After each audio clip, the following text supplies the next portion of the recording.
안녕하세요. 다산에디 원장 이재현입니다. 이번 시간에는 전력공학 4장의 내용 중 조상설비에 대해서 알아보겠습니다.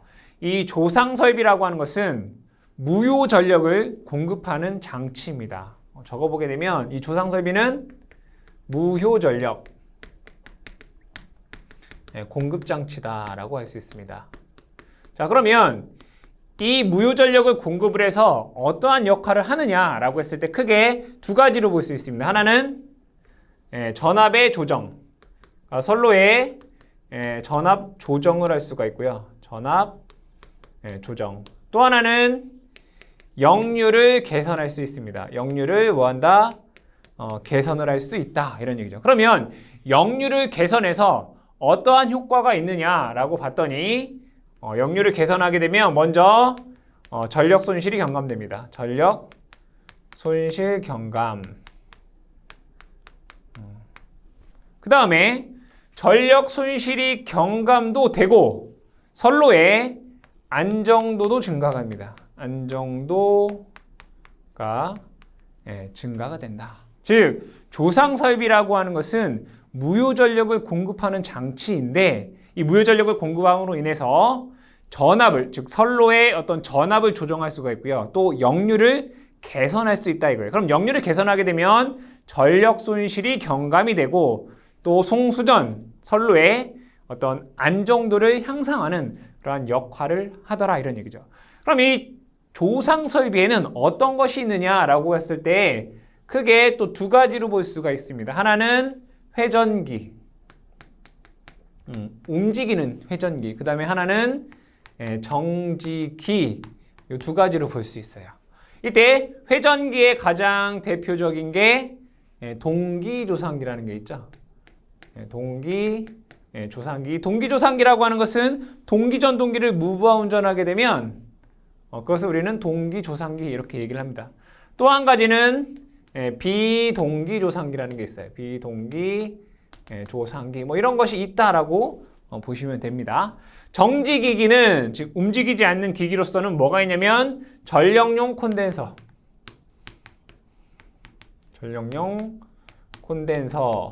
그 다음에 블로 리액터, 그 다음에 하나 더 추가하자면 정지형 무효 조정기, 정지형 무효 전력 보상장치, 정지형 정확히 쓰자면 정지형 무효 전력 조정기, 보상장치 이렇게 되겠죠. 영어로 쓰게 되면 SVC 뭐 이렇게 얘기를 합니다. 자, 그러면 이 회전기로는 가장 대표적인 게 뭐가 있다고요? 동기조상기라는 게 있고 정지기로는 대표적인 게 전력용 콘덴서와 블루 리액터가 있어요. 그럼 이 동기조상기라고 하는 것은 이 무효 전력을 연속적으로 제어할 수 있어요. 즉 연속적으로 그 값을 조정할 수 있다고요. 대신에 어떻게 써요? 얘는 고가이다라고 하는 단점이 있고요. 또한 얘는 진상과 지상 모두 공급이 가능하다라는 특징이 있습니다. 정지기기에서 이 전력용 콘덴서라고 하는 것은 진상 무효 전력만 공급이 가능해요. 진상 무효 전력 공급이 가능하고요.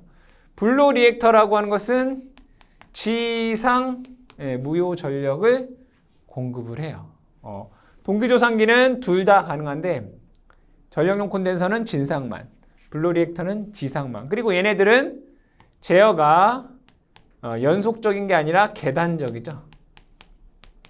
계단적이고 대신에 저가이다라고 하는 특징이 있어요. 그러면 여기에 나와 있는 정지용 무효전력 보상장치는 어떠냐? 그러니까 얘는 반도체 전력 소자를 이용한 거죠. 그러니까 그러니까 사이리스터라고 하는 것은 그냥 스위칭이라고 해요. 반도체 스위치라고 보시면 돼요. 얘네들과 요 전력용 콘덴서, 얘를 이제 SC라고 해요. 그리고 블로 리액터는 션트 리액터에서 R 이렇게도 쓸 수 있죠, 그죠? 션트 리액터. 이렇게. 그러니까 두 개를 합친 거예요. 얘도 제어가 연속적으로 가능해요. 가능하다. 이러한 특징이 있다. 근데 우리가 얘기할 것은 이제 동기 조상기 나중에 그 다음에 전력용 콘덴서, 요 블로 리액터 그리고 정지형 무효전력 보상기 조금 이렇게 얘기를 하죠. 그런데 우리가 사용하는 대부분의 부하는 어떤 부하가 제일 많을까요? 바로 전동기가 제일 많죠. 그 중에서도 유도 전동기가 제일 많아요. 유도 전동기. 그러면 이 유도 전동기는 무슨 부하예요? 지상 부하예요. 그럼 지상 부하다라고 하면 역류를 개선하기 위해서는 뭐가 필요해요?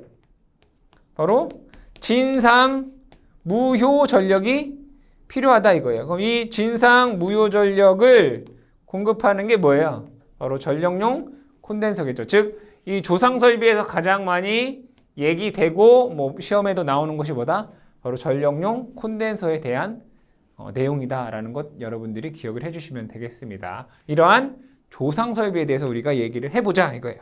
그럼 첫 번째로 이 조상 설비를 사용하는 목적이 역류를 개선하기 위해서다라고 되어 있습니다. 그러면 이 역률 개선의 필요성에 대해서 알아야 되겠죠. 역률 개선의 필요성. 왜 역률을 개선해야 되느냐? 첫 번째로는 아까 얘기했지만 전력 손실이 경감된다라고 되어 있습니다. 전력 손실이 어떻게 된다? 경감된다. 그럼 3상에서 전력 손실식 PL은 3i제곱 R입니다. 그럼 얘를 다시 쓰게 되면 이렇게 쓸 수 있습니다. V의 제곱 코사인 제곱 세타분의 P의 제곱 R이다. 이런 얘기죠. 그럼 여기에서 역류를 증가하면 전력 손실이 어떻게 된다? 감소된다라는 것을 알 수 있죠. 그럼 여기에서 전력 손실 PL이라고 하는 것은 역률의 제곱에 반비례하다라는 것을 알 수가 있습니다. 자, 두 번째로는 전압 강하 감소라고 되어 있어요. 전압 강하를 감소할 수 있다. 전압 강하가 감소된다. 이런 얘기죠. 자, 그럼 이건 뭐냐면 우선 전류 I라고 하는 것은 3상에서 루트 3 V 코사인 세타분의 P가 됩니다. 그렇죠? 그럼 여기에서 역률이 증가하면 선 전류가 감소하게 되고 그에 따라서 전압 강하 E는 뭐 간단하게 쓰면 뭐 IR 이렇게 쓸 수 있잖아요. 그죠? 전류가 감소함으로 전압 강하가 감소한다라는 걸 알죠. 그렇죠? 조금 더 자세하게 써보면 전압 강하 E라고 하는 것은 여러분들 공부한 데 의해서 보면 V분의 P의 R 플러스 X 탄젠트 세타예요. 탄젠트는 뭐라고 쓸까요? 코사인 세타분의 사인 세타 이렇게 쓸 수 있잖아요. 그죠? 공식에서. 그러면 여기에서 역률이 증가한다라고 하면 전압 강하가 감소된다라는 것을 알 수 있죠. 자, 세 번째로는 뭐가 있냐? 설비 용량, 설비의 여유 용량 증가 라고 쓸 수도 있고요. 또는 설비 용량 감소 이렇게 쓸 수 있어요.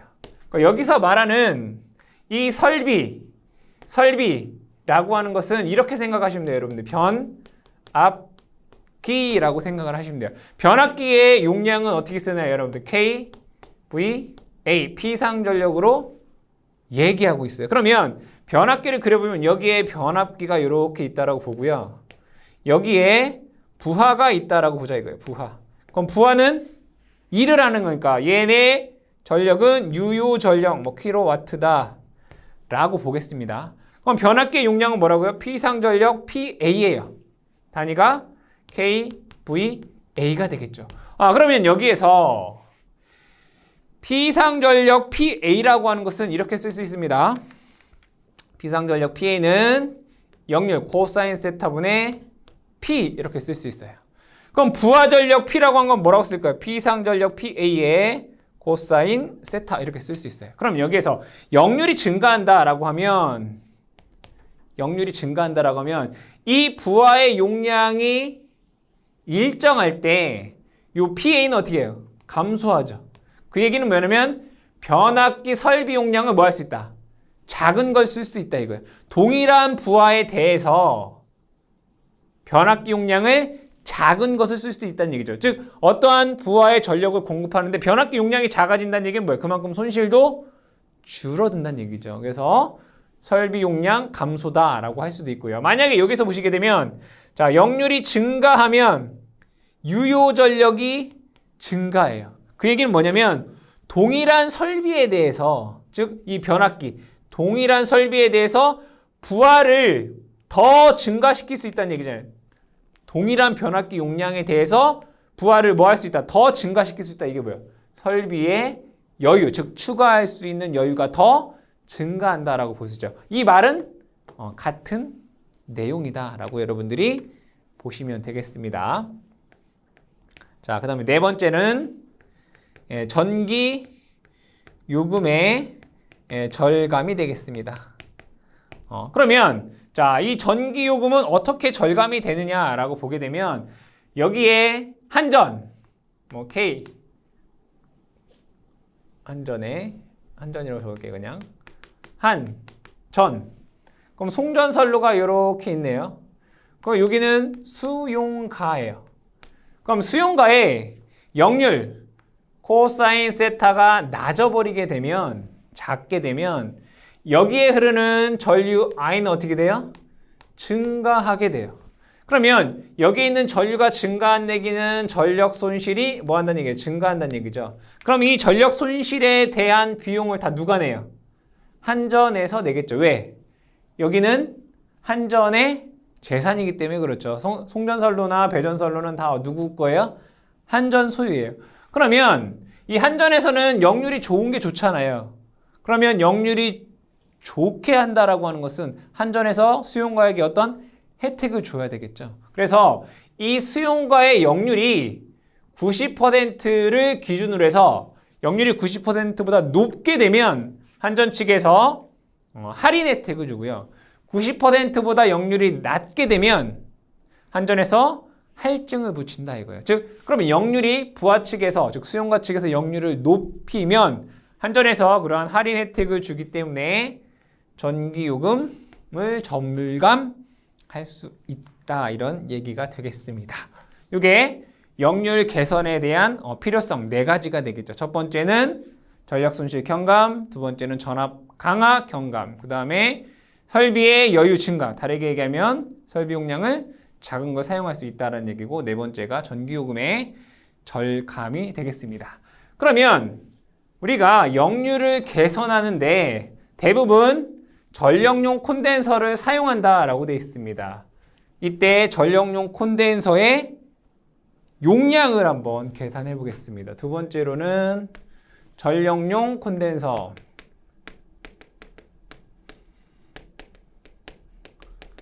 용량에 대해서 우리가 얘기해 보겠습니다.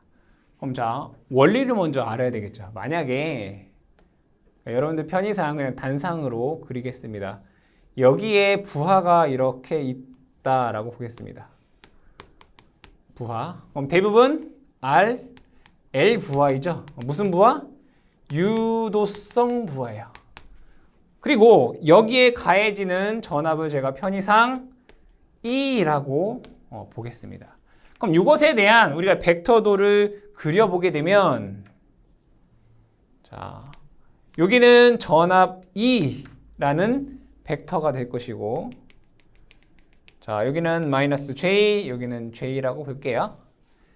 얘는 RL 부하이기 때문에 여기에 흐르는 전류는 이 E보다 어떻게 해요? 위상이 느려요.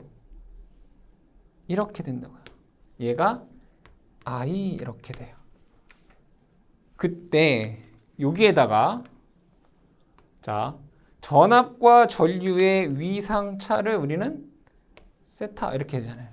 여기에다가 코사인을 취한 게 역률이 되는 거죠. 자, 근데 여기에다가 제가 전력용 콘덴서를 이렇게 달아볼게요. I, C. 요 콘덴서에 흐르는 전류는 요 전압보다 위상이 어때요? 90도 앞서요. 얘가 I, C가 돼요. 그러면 얘와 얘를 더하면 얘가 그대로 시프트해서 이렇게 되겠네요. 여기 IC가 된다고요, 방향이. 그러면 이때 여기에 흐르는 전류 I 다시라고 하는 애는 어떻게 되겠어요, 전류가? 이렇게 되겠죠. 얘가 I 다시가 되더라. 그럼 역률이 세타 다시가, 즉 역률이 코사인 세타에서 코사인 세타 다시가 되는 거죠. 즉 코사인 세타에서 세타 값이 줄어드니까 코사인 세타 값은 증가를 하겠죠. 그죠? 이게 역률 개선의 원리가 됩니다. 그러면 이것에 대해서 용량이 얼만큼이냐라고 계산을 해보면 이렇게 볼게요. 이걸 전력으로 한번 표현을 해보겠습니다. 여기는 유효 전력이고요. P, 유효 전력. 이렇게 볼게요. 여기에 유효 전력이다라고 볼게요. 여기에 유효 전력. 그러면 얘의 무효 전력도 있을 거 아니에요. 그쵸? 제가 편의상 자, 이렇게 보게 되면 얘를 뒤집어서 할게요. 이쪽을 제가 편의상 플러스 Q, PR 얘를 G상 이렇게 얘기할게요. 원래 아래쪽으로 그리는 게 뭐 맞겠지만 그냥 편의상 이렇게 그리겠다 이거예요. 그럼 얘의 요 부하의 무효 전력이 예를 들어 이렇게 된다 이거예요. 얘를 PR1 이렇게 얘기해 볼게요. 그럼 P상 전력은 어떻게 될까요? 얘와 얘를 더한 게 P상 전력 이렇게 되겠죠.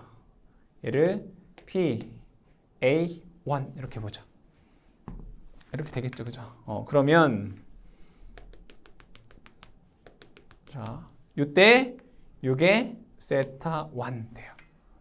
그러면 여기에 이와 같이 콘덴서를 달게 되면 이 무효 전력 PR1과 반대 방향일 거 아니에요.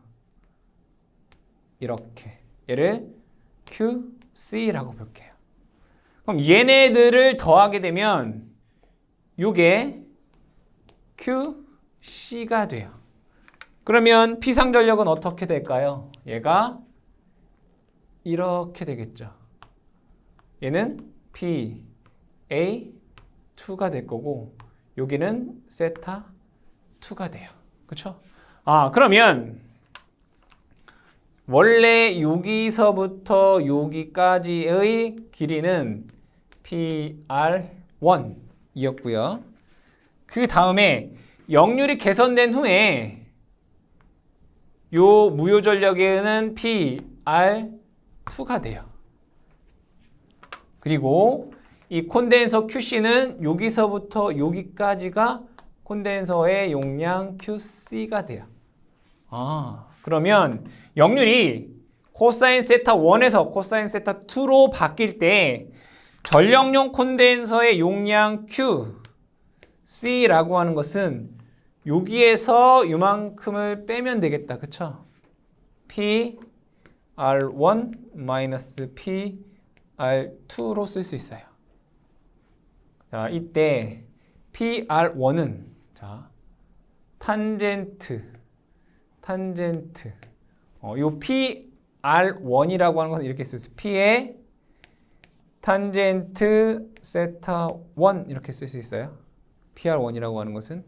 그러면 PR2는 뭐라고 쓸 수 있어요? 유효전력 P의 탄젠트 세타 2다라고 쓸 수 있어요. 그럼 얘를 다시 한번 P에 대해서 묶으면 P는 탄젠트 세타 1 마이너스 탄젠트 세타 2다라고 쓸 수 있다. 그래서 이것이 뭐예요?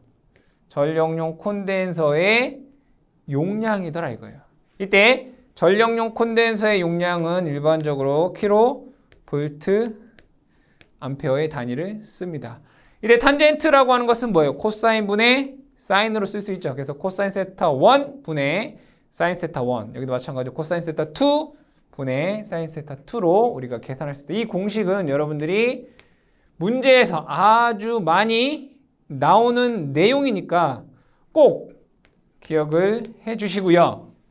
마찬가지로 필기뿐만 아니라 실기에서도 매번 나오는 문제이기 때문에 이것은 무조건 여러분들이 이해하셔야 돼요. 암기하지 말고 제가 대부분은 다 뭐 이해가 안 되면 암기하셔라 라고 얘기를 하는데 이것은 꼭 무조건 힘들더라도 이해를 해 주시기 바랍니다. 아시겠죠? 이게 전력용 콘덴서의 용량을 구하는 식이 되겠습니다.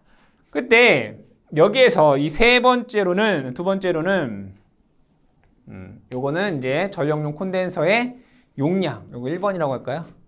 얘를 어디다 적을까요? 요게 콘덴서 용량이라고 하고 두 번째로는 충전 용량 볼게요. 두 번째는 충전 용량. 콘덴서를 설치하는 데 있어 요 충전 용량 정확히 얘기하면 2번은 이렇게 적을게요. 제가 충전 전류와 충전 용량 이렇게 적어 볼게요. 첫 번째는 이제 충전 전류를 보자. 충전 전류라고 하는 것은 그냥 콘덴서에 흐르는 전류다라고 보시면 됩니다. 그림으로 그려보게 되면 여기에 어떤 C 회로가 있다라고 보겠습니다. 여기에 가해주는 전압을 E라고 보고 여기를 C, 그럼 여기에 흐르는 전류가 충전 전류 IC가 되겠네요. 그러면 여기에서 충전 전류 IC라고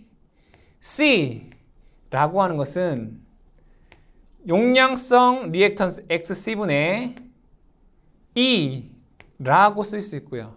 여기에서 XC라고 하는 것은 오메가 C분의 1이라고 쓸 수 있고 여기가 E 이렇게 쓸 수 있겠다. 따라서 충전 전류 IC라고 하는 것은 오메가 C E라고 쓸 수 있습니다. 단위는 암페어라고 써주시면 되겠습니다. 두 번째로는 충전 용량입니다.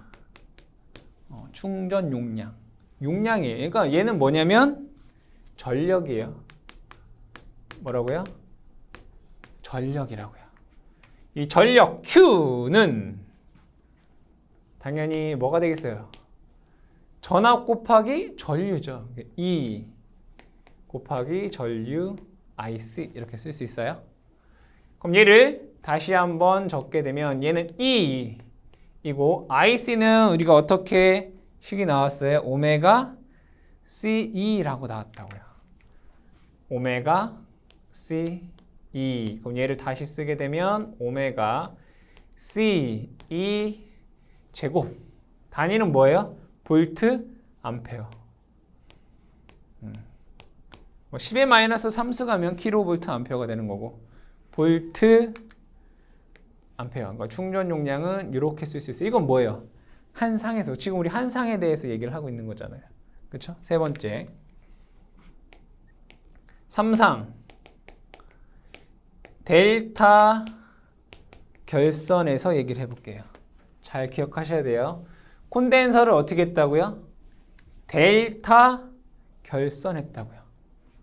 그럼 얘를 이렇게 볼게요. 콘덴서를 이렇게 델타 결선했어요. 콘덴서를 뭐 했다고요? 델타 결선했다고요. 이렇게. 콘덴서를 여기에 이렇게, 그리고 얘를 이렇게, 여기를 이렇게. 그럼 여기는 C, 여기는 C, 여기도 C예요.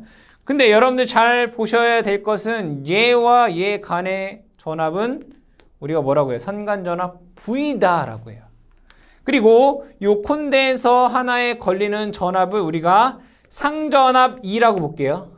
얘는 상전압이고요. 얘는 선간전압이에요. 자, 그러면 이 삼상 델타 결선에서 충전 용량은 어떻게 되느냐? Q 델타 이렇게 써볼게요. 자, 요 하나에서의 충전 용량이 얼마였어요? 오메가 C2 제곱. 요거 하나에서 오메가 C2 제곱이었어요. 그쵸? 그런데 얘가 지금 몇 개 있어요? 하나, 둘, 세 개 있어요. 그럼 여기에 3 이렇게 되겠네요. 그럼 얘를 다시 한번 쓰게 되면 3 곱하기 오메가를 뭐라고 쓸까요? 2 바이 F라고 쓰잖아요. C2 제곱. 얘를 다시 쓰게 되면 6 바이 F C 2 제곱 이렇게 돼요. 단위가 뭐예요? 볼트 암페어예요. 기억하셔야 돼요.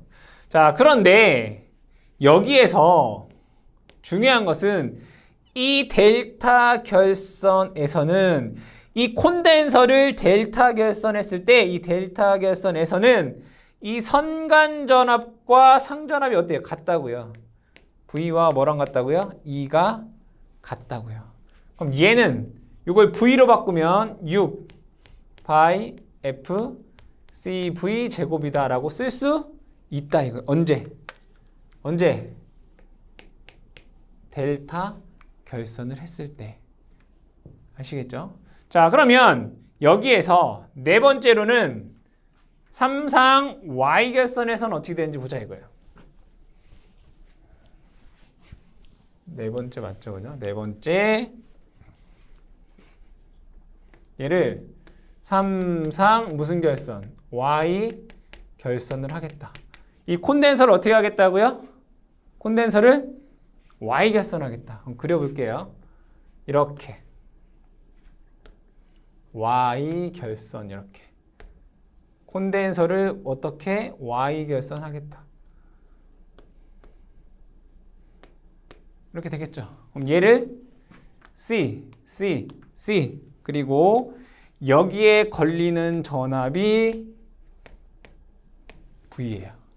콘덴서를 Y 결선했을 때, 자, 여기에 요 콘덴서 하나에 걸리는 상전압을 제가 E라고 하겠다 이런 얘기예요. E라고 하겠다. 그럼 마찬가지로 여기에서 Q Y는 자, 요 하나의 용량이 얼마죠? 오메가 C 2 제곱이라고. 요 하나에서의 충전 용량이 오메가 C 2 제곱. 이게 몇 개 있어요? 하나, 둘, 세 개. 3 이렇게 있다고요. 그럼 얘를 다시 쓰게 되면 오메가가 2파이 F니까 얘도 6 파이 F C 2 제곱이 돼요. 그럼 여기에서는 얘가 Y 결선했을 때에는 V는 상전압의 몇 배예요? 루트 3배예요. 그럼 얘는 루트 3분의 V라고요. 그럼 여기다 대입을 해보면 이렇게 쓸 수 있어요. 6 파이 F C 루트 3분의 V 제곱. 요거를 계산해 보시면 얘는 이렇게 나와요. 2 파이 F CV 제곱이다 라고 나오더라 이거예요. 이렇게. 그쵸? 그러면 여기에서 우리가 무엇을 알 수 있느냐? 자, V가 동일할 때. 그쵸?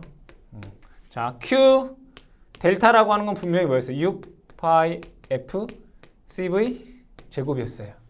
얘를 QY로 하게 되면 뭘? 2 파이 F CV 제곱이에요. 그쵸? 자, 그럼 여기서 이렇게 볼게요. C 값이 동일하면, 그러니까 즉 C와 선간전압이 동일하면 Y에서 델타를 봤을 때 델타는 Y의 몇 배예요? 3배예요. 뭐가? Q가. 그렇잖아요. 즉 V, C가 일정할 때 Q, 델타는 Q, Y의 몇 배라고요? 3배라고요. 3배잖아요. 그렇죠? 자, 그럼 여기에서 선간전압과 용량 Q가 일정하다면 C, 델타는 C, Y의 몇 배겠어요? 3분의 1배가 되는 거죠. 그러니까 얘가 같으면 얘는 3분의 1배 작은 걸 써도 된다 이거예요. 이 내용을 여러분들이 기억을 해 주셔라. 델타 결선으로 하게 되면 C가 일정하면 용량이 3배가 되는 거고요. 용량이 일정하면 C가 3분의 1 작은 걸 써도 된다 이거예요. 자, 그 다음에 5번째, 이거 중요합니다. 대지 충전 용량, 전선로의 충전 용량.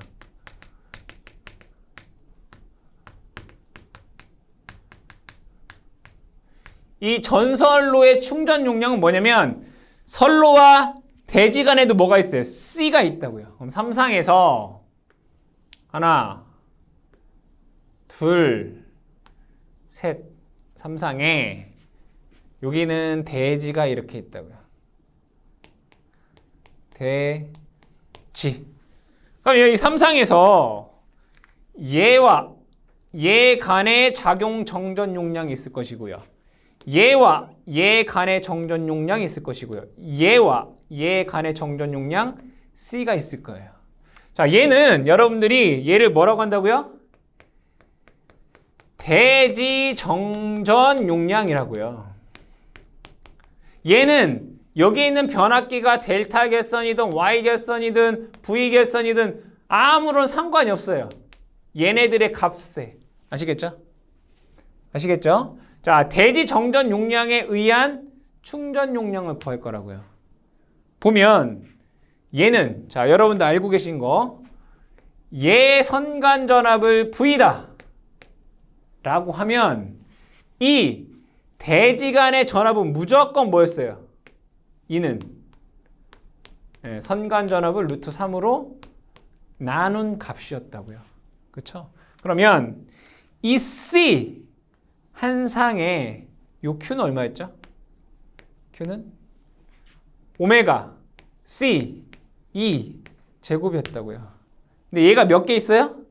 하나, 둘, 세 개가 있다고요. 이렇게. 그럼 얘는 똑같이 얼마나 얘기해?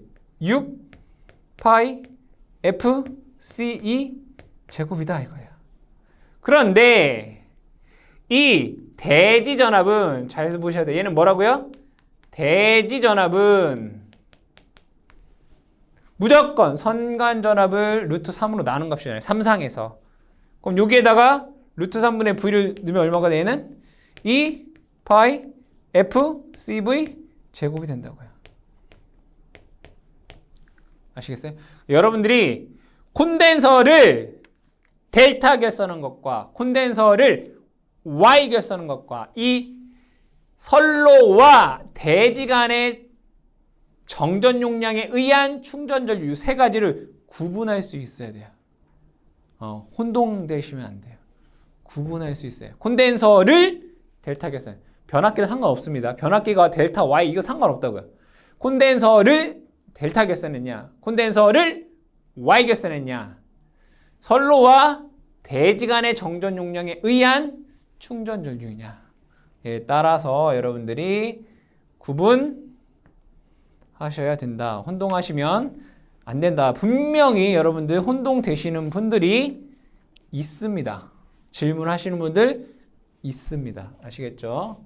혼동하지 말아야 된다. 자, 다음에 세 번째는 콘덴서 회로의 부속 설비에 대해서 보겠습니다. 콘덴서 회로 부속 설비. 삼상을 가장 많이 사용하기 때문에 우리는 삼상으로 그려보겠습니다. 삼상이니까 선이 몇 개? 하나, 둘, 셋. 이렇게 되고요.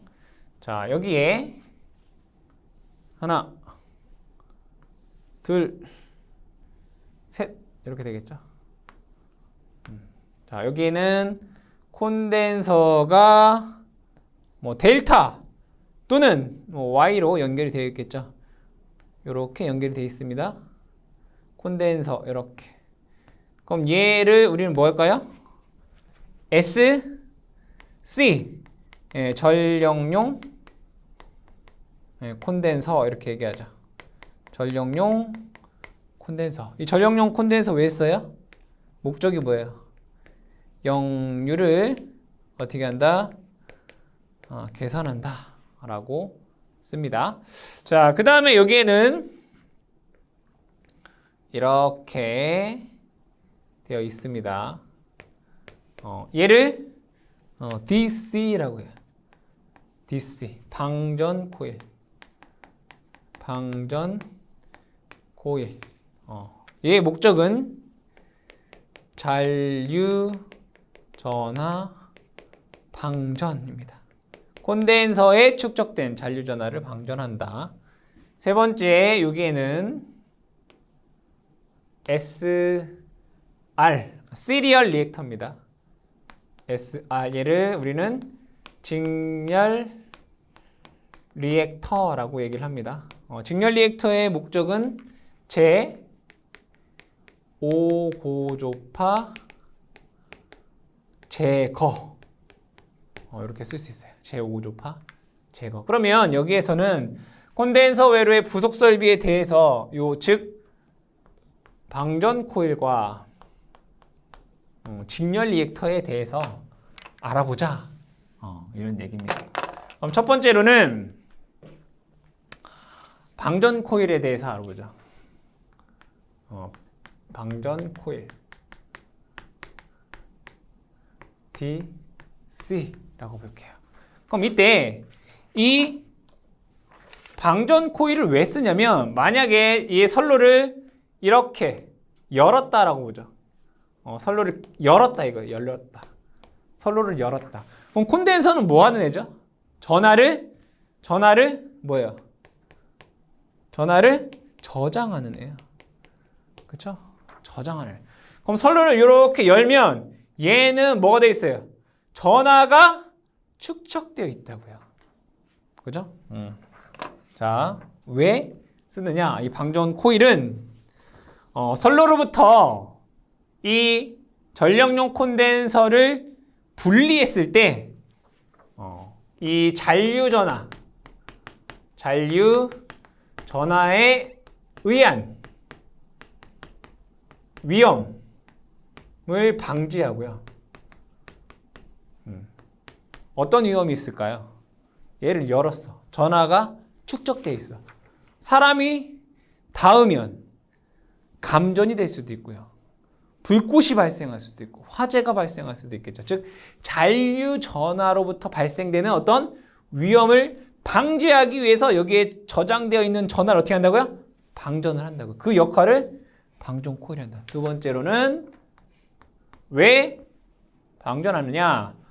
얘가 전하가 가득 차 있어요. 물로 생각해 볼게요. 물이 여기에 가득 차 있어. 그럼 얘를 다시 재투입 시 재투입하면 물이 가득 차 있는데 다시 물을 다시 집어넣으면 어떻게 되겠어요? 물이 넘치겠죠. 그죠? 그러니까 뭐예요? 재투입 시 여기에 뭐가 발생하냐면 과전압이 발생해서 재투입 시 과전압을 방지하기 위해서 뭘 한다고요? 콘덴서에 축적된 잔류 전하를 방전하는 게 방전 코일의 역할이다 이거야. 그럼 법적으로 얼마 시간 동안 방전이 되느냐라고 했을 때 저압,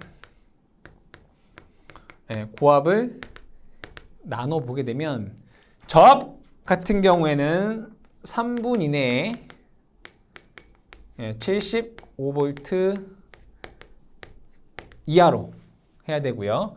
고압 같은 경우에는 5초 이내에 50V 이하로 방전을 해주시면 되겠다. 아시겠죠? 자, 그 다음에 두 번째로는 직렬 리액터를 볼게요. 직렬 리액터. 얘는 조금 얘기할 게 많죠. 직렬 리액터 적겠습니다. S R. 그러면 이 직렬 리액터는 어떠한 역할을 하느냐?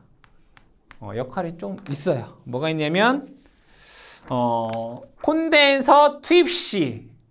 자, 여러분들 전동기 기동 시 기동 전류 크죠? 변압기도 기동 시 여자 전류가 커요. 마찬가지로 콘덴서도 투입 시 전류가 커요. 그래서 콘덴서 투입 시 도립 전류, 이걸 도립 전류라고 해요. 도립 전류를 제한해요. 콘덴서 투입 시 도립 전류를 제한한다. 두 번째, 전압 파형의 일그러짐을 제거하고요. 가장 중요한 것은 고조파 제거예요. 그 중에서도 3상에서는 제5고조파를 제거를 한다. 이것을 여러분들이 기억을 해 주셔야 되겠다. 직렬 리액터는 이러한 역할을 한다. 자, 그랬을 때 우리가 고조파는 홀수 차수로 존재를 한다. 이거 3고조파, 5고조파, 7고조파, 9고조파 이렇게. 그럼 고조파 중에 제일 많은 건 뭐겠어요? 차수가 작을수록 제일 많이 3고조파가 제일 많아요. 그 다음에 5고조파예요. 나머지들은 뭐 미미하다라고 볼 수 있어요.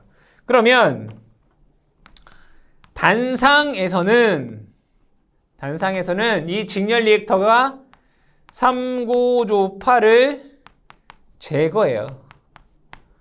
3상에서는 5고조파를 제거해요. 왜 그러느냐? 그럼 3상에서는 5고조파를 제거하는 이유가 3고조파 왜 제거하지 않느냐라고 하는데 3상에서는 변압기 델타 결선에서 이미 3고조파를 제거합니다. 단상에서는 델타 결선이라는 게 없잖아요. 그죠? 단상에서는 그렇기 때문에 제일 큰 3고조파를 제거하는 거고요. 3상에서는 변압기 델타 결선에서 이미 3고조파를 제거했기 때문에 그 다음으로 많은 5고조파를 제거한다 이거예요. 그럼 얘를 제거하기 위해서 자, 단상에서는 3 오메가 L은 3 오메가 C분의 1 요게 같다라고 해서 계산을 한다 이거예요. 계산해 보면 얘는 이렇게 나와요. 오메가 L은 0.11 오메가 C분의 1이 돼요. 즉, 이 직렬 리액터는 전력용 콘덴서의 몇 프로? 11%에 해당하는 용량의 직렬 리액터를 쓴다. 언제? 단상에서. 이론상 11% 정도가 되고요. 실제는 주파수 변동을 고려해서 실제는 한 13% 정도의 용량의 것을 사용을 합니다. 그럼 3상에서는 어떻게 되느냐? 5고조파 제거한다고 했으니까 5 오메가 L은 5 오메가 C분의 1 될 거 아니에요. 그럼 여기에서 얘는 오메가 L은 0.04 오메가 C분의 1 이렇게 돼요. 그럼 얘는 전력용 콘덴서의 몇 프로? 4%에 해당하는 직렬 리액터를 쓴다. 이런 얘기죠. 이론상은 4%고요. 실제는 주파수 변동을 고려한 5에서 6%의 크기의 용량의 직렬 리액터를 사용한다라고 여러분들이 보시면 되겠습니다. 자, 그 다음에 그러면 우리가 방금 전에 이제 리액터에 대해서 알아봤는데 그럼 리액터가 좀 여러 개 있을 거니까 함께 우리가 다른 리액터는 어떠한 역할을 하는지를 보자 이거예요. 세 번째는 이제 리액터의 종류.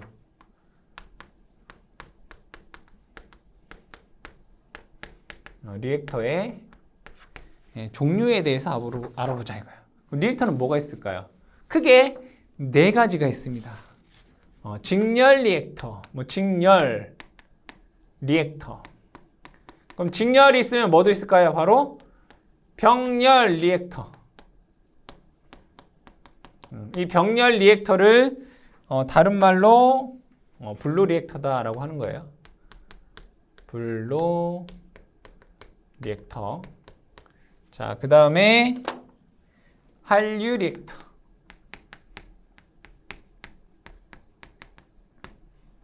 그 다음에 소호 리액터. 네 가지를 크게 여러분들이 보시면 된다. 뭐 한 가지 더 추가하자면 직류 리액터라는 것도 있습니다. 자, 직렬 리액터는 무슨 역할을 하느냐? 좀 전에 했잖아요, 그죠? 제5고조파를 제거한다. 제5고조파 제거 또는 콘덴서 투입 시 도립전류 제한 이렇게 볼 수 있습니다. 병렬 리액터는 L이죠. 지상 전류를 공급하는 애예요. 얘는 페란티 방지예요. 페란티 현상 방지. 여기서 말하는 이 페란티 현상이라고 하는 것은 수전단 전압이 송전단 전압보다 커지는 현상이죠. 무부하 충전 전류에 의해서 수전단 전압이 송전단 전압보다 커지는 현상을 우리는 페란티 현상이라고 하는데, 이 페란티 현상을 방지하기 위해서 블루 리액터라는 걸 사용한다. 이 페란티에 대해서는 나중에 또 한번 얘기하겠습니다. 자, 한류 리액터라고 하는 것은 한류는 막는다라는 거예요. 단락 사고 시, 사고 중에 단락 사고 시 단락 전류를 제한해요. 단락 전류를 뭐한다? 제한한다. 단락 사고가 나면 단락 전류를 어떻게 해야 감소시킨다 이런 얘기죠. 그러면 이 단락 전류를 제한하면 어떠한 이득이 있을까요? 차단기의 차단 용량 감소.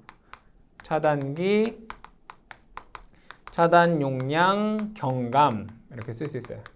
조금 용량이 작은 차단기를 써도 된다 이거예요.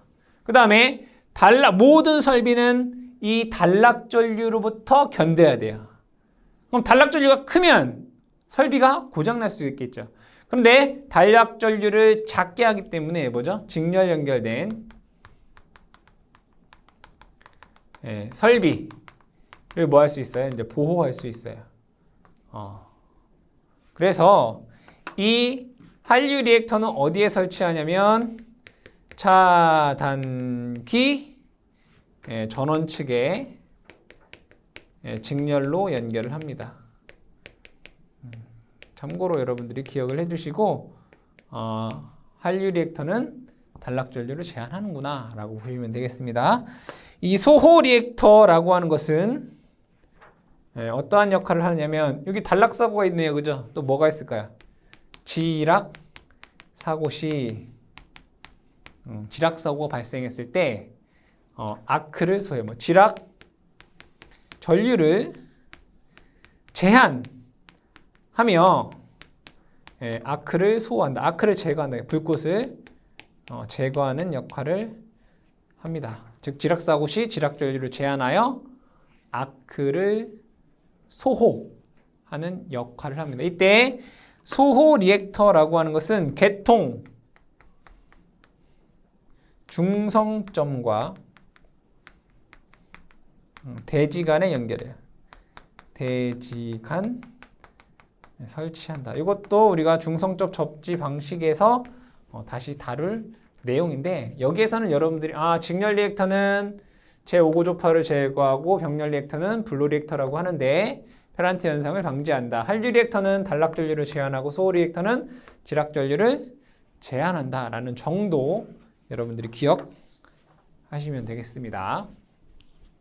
다음에 네 번째는 동기조상기입니다. 네 번째 동기조상기. 동기조상기. 이 동기조상기는 뭐냐? 라고 했을 때 이 동기전동기를 무부하 운전하여 무부하 운전하는데 이때 여자 전류를 조정해서 뭘 해요? 이 전기자에 진상 또는 지상 전류가 흐르게 하는 게 동기조상기다. 이런 얘기예요. 네, 동기조상기. 근데 이 동기조상기는 우리가 전기기기 시간에 아주 자세하게 왜 여자 전류를 조정하면 왜 진상 전류가 흐르고 지상 전류가 흐르는지를 설명을 했단 말이에요. 그래서 그걸 여러분 참고해 보시고 여기에서는 이 동기조상기에 뭐만 잘 기억하면 돼요? 바로 V 곡선만 잘 기억하시면 되겠다. V 곡선은 어떻게 그릴까요? 여기는 IF가 우리 뭐라고요? 계자 전류, 뭐 다른 말로 뭐 여자 전류 이렇게 얘기를 하고 여기는 IA 뭐라고 할까요? 전기자 전류. 여러분들이 전기 기기를 좀 먼저 듣고 들으시면 좀 편하다. 이때 V 곡선은 이렇게 되겠죠, 그쵸? 이때 여기에서 이때가 역률이 1로 운전할 때죠. 코사인 세타가 1이더라 이런 얘기입니다. 그러면 이 여자 전류가 적을 때는 얘를 뭐라고 하죠? 부족 여자 운전이다 라고 얘기를 하고 계자 전류가 많을 때를 우리는 과여자 운전이다 라고 얘기를 해요. 그러면 부족 여자일 때는 무슨 전류가? 전기자에 지상 전류가 흐르고요. 그럼 지상 전류가 흐른다는 얘기는 얘는 L로서 사용할 수 있는 것이고 과여자 시에는 무슨 전류? 진상 전류가 흐른다 이거예요. 얘는 뭘로? C로서 사용할 수 있다. 즉 여러분들이 동기조상기에서 꼭 기억해야 될 것은 부족 여자 시 지상 전류가 흐르고 과여자 시 진상 전류가 흐른다. 그렇죠? 역률을 계산했을 때는 뭐예요? 과여자 운전해서 진상 전류를 흘려야 되겠죠. 그럼 얘를 다시 한번 적게 되면 과여자 운전 시에는 얘는 뭘로? 콘덴서, 즉 전력용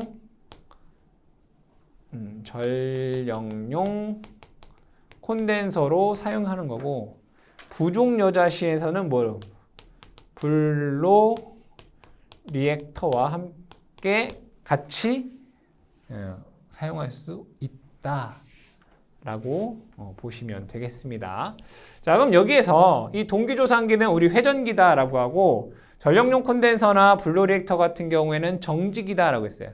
그럼 두 개를 간략하게 한번 비교를 해보겠습니다. 여기는 전력용 콘덴서, 여기는 동기 조상기. 간략하게 한번 비교를 해볼게요. 자, 이 전력용 콘덴서는 뭐만 공급할 수 있어요? 얘는 진상만, 즉 앞선 전류만 공급할 수 있어요. 근데 동기조상기는 진상도 공급할 수 있고요. 지상도 공급 가능하죠. 자, 이때 이 무효전력은 둘 다 무효전력 공급 장치인데 그 용량을 조절할 수 있어요. 근데 얘는 전력용 콘덴서는 어떻게 해요? 다 하나씩 달아야 되죠. 뭐 50짜리, 50짜리, 50짜리. 그러면 그 값이 제어가 계단적이다 이거야. 얘가 하나씩. 콘덴서 용량이 10짜리면 10, 20, 30, 40 이렇게 되잖아요. 근데 동기조상기는 어떻게 돼요? 요 계자 전류를 조절하면 그 값이 연속적으로 이렇게 바뀌잖아요. 그죠? 연속적으로 바뀐다고요. 계단적인 게 아니라 계자 전류를 조절함에 따라서 그 값이 연속적으로 이렇게 바뀐다고요. 그래서 얘는 연속 제어가 가능하다. 연속 제어가 가능하다. 전력용 콘덴서는 또 얘는 소형이고 가볍고 어떨까요? 네, 저가예요, 저가. 근데 동기조상기는 용량을 여기서부터 여기까지 다 재워야 되잖아요. 다 재워야 된단 말이에요. 그럼 용량 자체가 어떻게 커야 되겠죠. 그래서 얘는 대형이고 무겁고 어떻게 될까요? 예, 고가가 되겠죠. 비싸다 이런 얘기예요. 자, 그 다음에 얘는 용량 변경이 용이에요. 추가하면 되니까, 추가하고 빼면 되니까 하나하나. 얘는 용량 변경이 어렵다라고 볼 수 있고요. 좋은 걸로 하나는 얘는 시충전 운전 가능. 시충전 운전 가능. 이건 뭐냐면 여러분들 시충전이라고 하는 것은 여러분들 알고 있는 것 중에 시운전이라는 거 있죠. 시운전. 시운전이 뭐죠? 어떠한 설비를 제작을 해서 사용하기 전에 얘가 잘 동작하는지 우리가 원하는 스펙에 맞는지를 시험 운전하는 걸 우리는 시운전이라고 하잖아요. 그 시운전을 우리가 시충전 운전이다 라고 생각을 하시면 돼요. 시충전 운전이 가능하다. 근데 얘는 안 된다. 아시겠죠? 그 정도 비교. 다음 중 뭐 전력용 콘덴서와 동기전동기의 동기조산기의 뭐 설명 중 뭐 잘못된 것은 이러한 것들로 문제가 출제가 되니까 여러분들이 그 부분을 참고하시면 되겠습니다. 자, 그 다음에 다섯 번째로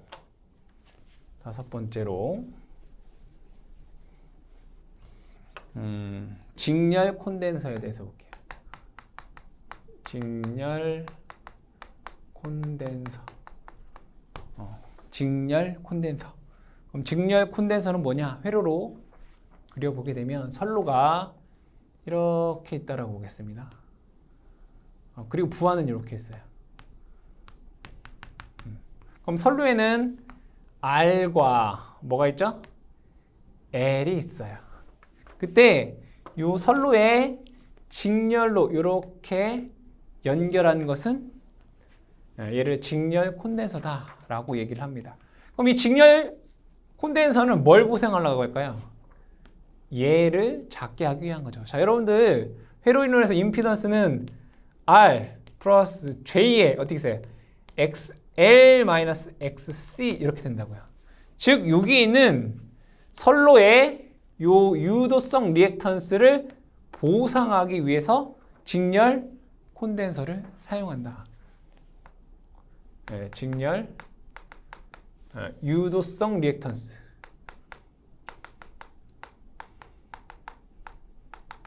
뭐 하기 위해서? 보상. 그럼 얘를 작게 하면 결국에는 얘는 무슨 목적이 있겠어요? 전압 강화 보상이죠.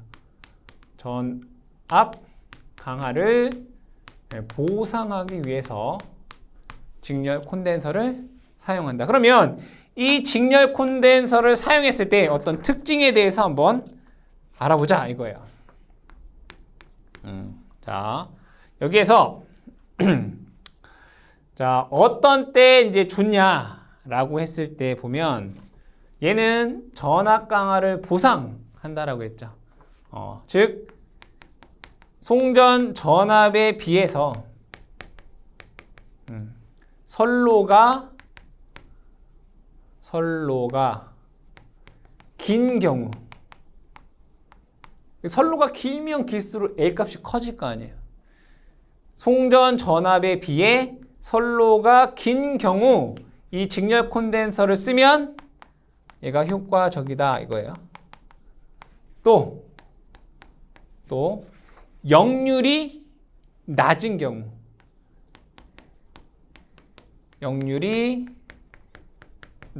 경우, 낮은 선로의 경우에 효과적이다.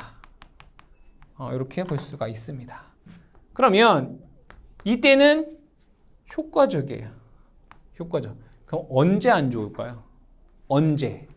자, 여기 보면 역률이 낮은 경우 효과적이다 이렇게 돼 있어요. 그러면 이 직렬 콘덴서 같은 경우에 이 효과가 역률의 영향을 받는다는 얘기잖아요. 즉 뭐라고 쓸 수 있냐면 역률의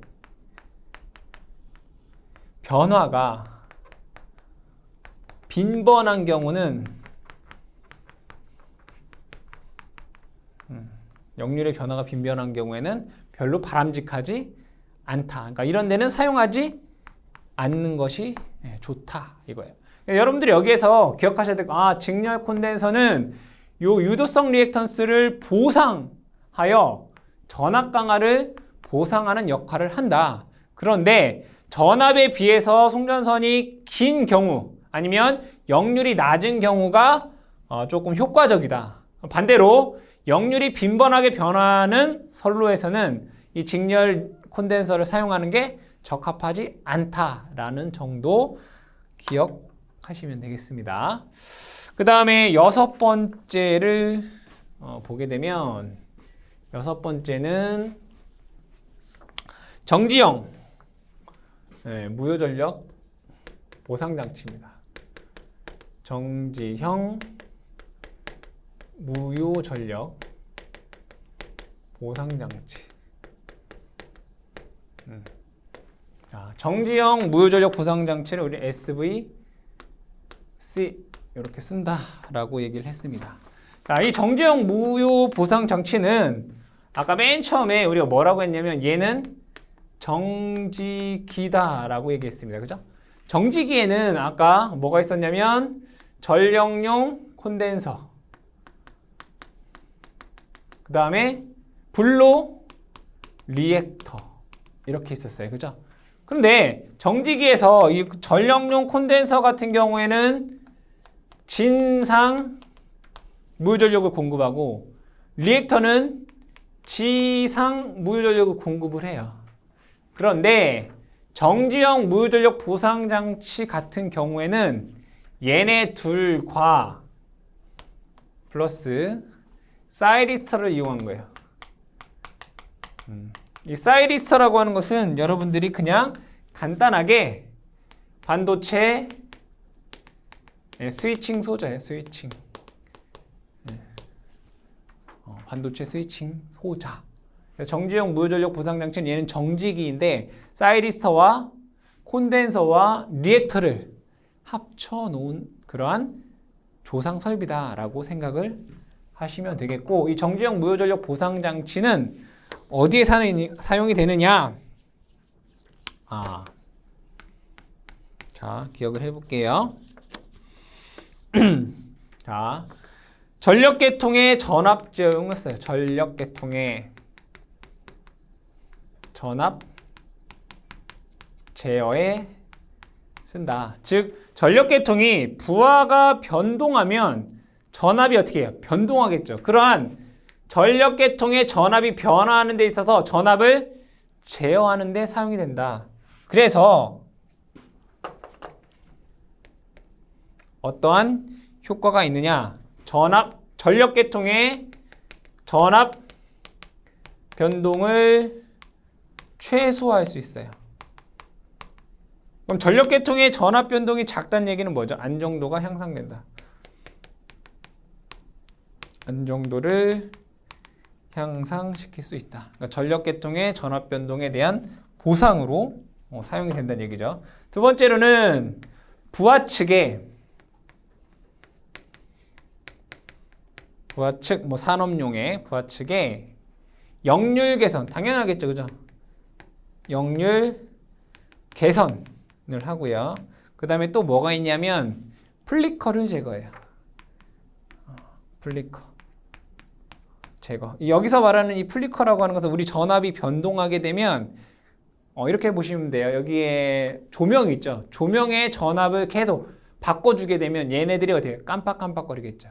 즉 결국에는 이 플리커라고 하는 것은 전압 변동을 의미하는 거죠. 즉 부하측의 전압 변동을 제거하는 목적으로 사용이 된다.